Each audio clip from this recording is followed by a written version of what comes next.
नमस्कार शेतकरी मित्रांनो, शेतकरी राजा यूट्यूब चॅनलवर मी आपला मित्र राहुल पुणकर सहर्ष स्वागत करीत आहे. आज आपण आपल्या शेतामध्ये आहोत. आपण बघत असाल आपलं हे कपाशीचं शेत आहे आणि याची लागवड आपण 3.5 बाय 1 वर केलेली आहे. याचं डिस्टन्स 2 झाडामधलं डिस्टन्स आपण बघू शकता. 3.5 बाय 1 वर याची लागवड आहे आणि राशी निळची ही व्हरायटी आपण पेरलेली आहे. तर आपण आज बघणार आहोत की यामध्ये आता पहिलं तणनाशक आपण कोणतं फवारणार आहे आणि त्यानंतर खताचा डोस कोणता देणार आहे. ह्या दोन गोष्टीचं नियोजन आपण या व्हिडिओमध्ये बघणार आहोत आणि यामध्ये याच्यानंतरच्या व्हिडिओमध्ये पूर्ण स्टेप बाय स्टेप सर्व कोणतं खताचं नियोजन, कोणतं फवाराचं नियोजन आपण करत आहोत हे सर्व व्हिडिओ आपले स्टेप बाय स्टेप येणार आहेत.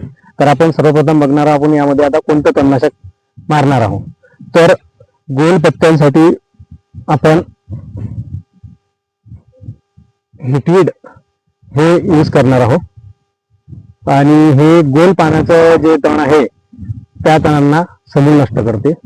त्याच्यानंतर याच्यासोबत आपण लांब पत्त्यांसाठी एजिल अदामाचं एजिल यूज करणार आहोत, आपण बघू शकता. आणि आता याच्यामध्ये शेतकरी मित्रांनो, याच्यामध्ये आपल्याला काय आहे की आता हे तणनाशक मारल्यानंतर आपल्याला कीटकनाशकची फवारणी करावी लागते. मग याच तणनाशक मध्ये आपण सिजेंटाचं अलिका वापरू शकतो की त्याच्यामुळे जे मावा तुडतुडा वगैरे पराठीवर आहे, आता बाल्यावस्थेमध्ये पराठी आहे, कपाशीचं पीक आहे, तर याच्यामध्ये आपण अलिका मारू शकतो या तणनाशक सोबत. त्यामुळे काय होणार आहे की पुढचा जो आपला कीटकनाशकचा स्प्रे आहे तो आपला त्याचा ड्युरेशन आपला वाढून जाणार आहे. आणि पहिला जो खताचा डोस आहे, आतापर्यंत आपण याला खत दिलेलं नाहीये, पेरणीसोबत आपण खत दिलेलं नाहीये बिलकुलच. त्याचं कारण असं आहे की पेरणीसोबत ज्या वेळेला आपण खत देतो तर काय होतं की कपाशीच्या पिकाची जी काईक वाढ आहे ती जास्त होऊन जाते आणि फळफांदी थोडीशी लेट लागते, वर लागते. तर आपल्याला एकदम जवळजवळ जर फळफांदी लागायची असेल तर आपल्याला 20 दिवसांनी 25 दिवसांनी पराठीचा पहिला डोस द्यायचा आहे निघाल्यानंतर. तर आता आपली कपाशी पूर्ण 15 दिवसाची झालेली आहे. तर आता याच्यानंतर आपण हे तणनाशक मारल्यानंतर आपण पहिला डोस देणार आहोत आणि पहिला डोस हा आपला डीएपी आणि पोटॅश, एक पोतं डीएपी आणि 20 किलो पोटॅश आपण देणार आहोत.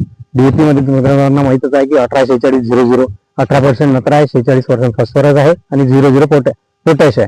तर पोटॅश आपण 20 किलो म्युरेट ऑफ पोटॅश आपण त्याच्यामध्ये देणार आहोत. आता याच्या नंतर आपण जो खताचा डोस देऊ दुसरा आणि कीटकनाशक जेव्हा फवारणी करू ते आपण नेक्स्ट व्हिडिओमध्ये बघू.